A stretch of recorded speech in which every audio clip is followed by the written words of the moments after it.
സീരിയലിലെ റിവ്യൂയിലേക്ക് സ്വാഗതം. അങ്ങനെ അമ്മിണിയമ്മയും രാഖിയും കൂടി രാജുവിനെ അന്വേഷിച്ച് നടക്കുമ്പോൾ അമ്മിണിയമ്മ ചോദിക്കുന്നുണ്ട്, എല്ലാത്തിനും കൂടെ നിൽക്കാമെന്ന് പറഞ്ഞ ആ ഡൊമിനിക് സാർ എന്തിയെ എന്നൊക്കെ ചോദിക്കുമ്പോഴേക്കും സാർ ഇങ്ങോട്ട് വന്നിരുന്നാണ്, ഇന്നലെ മുതൽ ഞാൻ വിളിച്ചിട്ട് കിട്ടുന്നില്ല, എന്തോ സംഭവിച്ചിട്ടുണ്ടെന്നൊക്കെ പറഞ്ഞുകൊണ്ടിരിക്കുമ്പോൾ തന്നെ ദുർഗാബായി ഏൽപ്പിച്ച ആ ക്രിമിനൽസ്, അതായത് അവിടുത്തെ വഴിപോക്കനെന്ന മട്ടേണെ നിൽക്കുന്ന ആ ആൾക്കാർ വന്നിട്ട് രാഖിയോടും അമ്മിണിയമ്മയോടും ചോദിക്കുകയാണ്, നിങ്ങൾ കുറച്ച് നേരമായി ഇവിടെ കിടന്ന് കറങ്ങുന്നുണ്ടല്ലോ, ആരെയാണ് അന്വേഷിച്ച് നടക്കുന്നത്, അതുപോലെ ടവർ ലൊക്കേഷനും ടവർ സ്ഥിതി ചെയ്യുന്ന സ്ഥലവും ഒക്കെ ചോദിച്ചറിയുന്നുണ്ടല്ലോ, എന്താ കാര്യം എന്നൊക്കെ ചോദിക്കുമ്പോൾ, ഇതൊക്കെ നിങ്ങൾ അന്വേഷിക്കുന്നത് എന്തിനാ, നിങ്ങളെ ബാധിക്കുന്ന കാര്യമൊന്നുമല്ലല്ലോ എന്ന് രാഖി തിരിച്ചു ചോദിക്കുമ്പോൾ, ഞങ്ങൾ അന്വേഷിക്കണം, കാരണം ഇതുപോലെ ഇന്നലെ ഒരാളും ഇവിടെ അന്വേഷിച്ച് വന്നിരുന്നു, എന്നിട്ട് അയാളെ ആരോ ആക്രമിച്ചു, അയാളെ വഴിയിലിട്ടേച്ച് അയാളെ ഞങ്ങളാണ് എടുത്ത് ഹോസ്പിറ്റലിൽ കൊണ്ട് ആക്കിയത് എന്ന് പറയുമ്പോൾ രാഖിക്കും അമ്മിണിയമ്മയ്ക്കും മനസ്സിലാവുകയാണ് ഡൊമിനിക് സാറിനെ കുറിച്ചാണ് പറയുന്നതെന്ന്.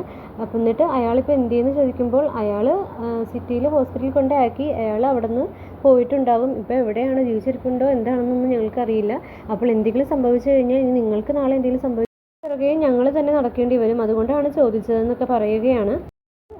ഡൊമിനിക് സാർ തിരിച്ച് നാട്ടിൽ തന്നെ പോയിട്ടുണ്ടാകും എന്നുള്ള കാര്യം രാഖിക്ക് മനസ്സിലാകുന്നു.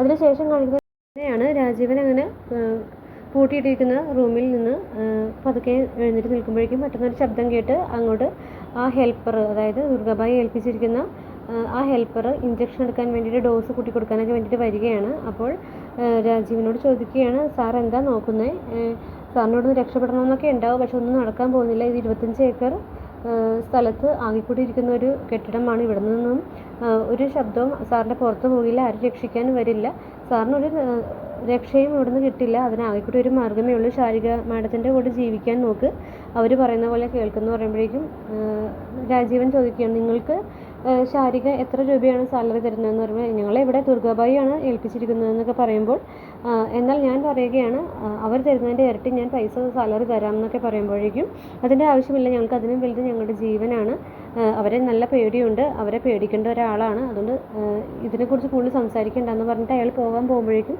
രാജീവൻ വന്നിട്ട് അയാളെ ആക്രമിക്കാൻ ശ്രമിക്കുകയാണ്. പക്ഷേ അയാൾ രാജീവനെ ഇടക്കിക്കൊണ്ട് വീണ്ടും ആ ഡോസ് എടുക്കുകയാണ്. എന്നിട്ട് രാജീവൻ അവിടെ തന്നെ ലോക്കായി പോകുന്നു. രാഖിയും ആരതിയും കൂടി ഡൊമിനിക് സാറിനെ കാണാനായിട്ട്, അതായത് ഇങ്ങനൊരു ആക്സിഡൻറ്റ് സംഭവിച്ചു, ആൾക്കാരെ ആക്രമിച്ചു എന്ന് പറഞ്ഞിട്ട് കാണാൻ ചെല്ലുകയാണ്. അപ്പോൾ രാഖി ധൈര്യമായിട്ട് ഇരിക്കെ, ഞാൻ അന്വേഷിച്ചിടുന്നിടത്തോളം അവിടെ തന്നെ രാജീവൻ ഉണ്ടെന്ന് തന്നെയാണ് എൻ്റെ ഒരു വിശ്വാസം, അതുകൊണ്ടാണല്ലോ എനിക്ക് ഇങ്ങനെ ഒരു ആക്രമണം നേരിടേണ്ടി വന്നത്, അതുകൊണ്ട് ധൈര്യമായിട്ടിരിക്കെ, ഞാൻ ഇതൊന്ന് ഭേദമായാൽ വീണ്ടും അങ്ങോട്ട് ഒരു പോക്കും കൂടി പോകും, എൻ്റെ കൂടെ ഇനി വരുമ്പോൾ രാജീവനും ഉണ്ടാകുമെന്ന് തീർത്ത് പറയുകയാണ്.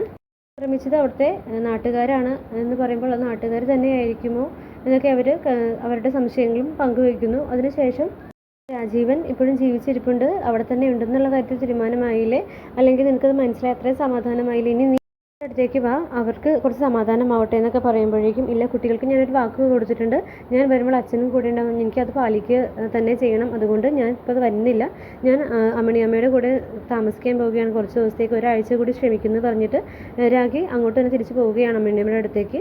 അമ്മിണിയമ്മയുടെയും തുളസിയുടെ അടുത്ത് രാഖി തിരിച്ചെത്തുന്നു. അപ്പോൾ സംഭവിച്ച കാര്യങ്ങളെല്ലാം പറയുമ്പോൾ, ചേച്ചി ധൈര്യമായിട്ടിരിക്കെ, ചേച്ചിയുടെ ആഗ്രഹം പോലെ തന്നെ, ചേച്ചി പറഞ്ഞതുപോലെ തന്നെ രാജീവേട്ടനെയും കൊണ്ട് തന്നെ നമുക്ക് തിരിച്ച് കുട്ടികളുടെ അടുത്തേക്ക് പോകാൻ പറ്റും, നമുക്ക് അതിന് വേണ്ടിയിട്ട് സാറിനെ എങ്ങനെയും അന്വേഷിച്ച് കണ്ടെത്താൻ ചേച്ചി ധൈര്യമായിട്ട് ഇരിക്കുക എന്ന് പറഞ്ഞിട്ട്, ഞാനൊരു മെയിൽ അയച്ചിട്ട് വരാൻ ചേച്ചി എന്ന് പറഞ്ഞിട്ട് തുളസി അങ്ങോട്ട് പോവുകയാണ്. പെട്ടെന്ന് തന്നെ തുളസി ചെയ്തുകൊണ്ടിരിക്കുന്നതിനിടയിൽ പെട്ടെന്ന് ഒരു ഫിക്സ് പോലെ വന്നിട്ട് പെട്ടെന്ന് വീഴുകയാണ്. അപ്പോൾ രാഖി അമ്മിണിയമ്മയും കൂടി കൊണ്ടേ കിടത്തുന്നു.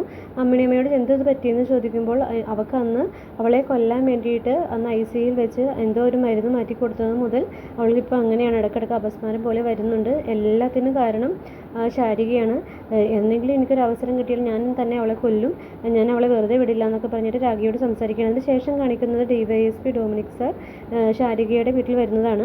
ടെൻഷനിലായെങ്കിലും സാറിന് വീണ്ടും ഒരു കിരീടം കൂടി കിട്ടിയാലേ കുറച്ചുകൂടി വലുത് കിട്ടേണ്ടതായിരുന്നു എന്ന് പറഞ്ഞിട്ട്, അതായത് ഡൊമിനിക് സാറിന് സംഭവിച്ച ആക്സിഡൻറ്റിനെ കുറിച്ച് പുച്ഛിച്ച് തള്ളുകയാണ്. അപ്പോൾ നീ അധികം സന്തോഷിക്കേണ്ട, ഞാൻ ഇനി പോയിട്ട് വരുമ്പോൾ രാജീവനെ കണ്ടുപിടിക്കും, രാജീവനെ രാഖിയുടെ മുമ്പിൽ കൊണ്ട് എത്തിക്കും എന്നൊക്കെ പറയുകയാണ്.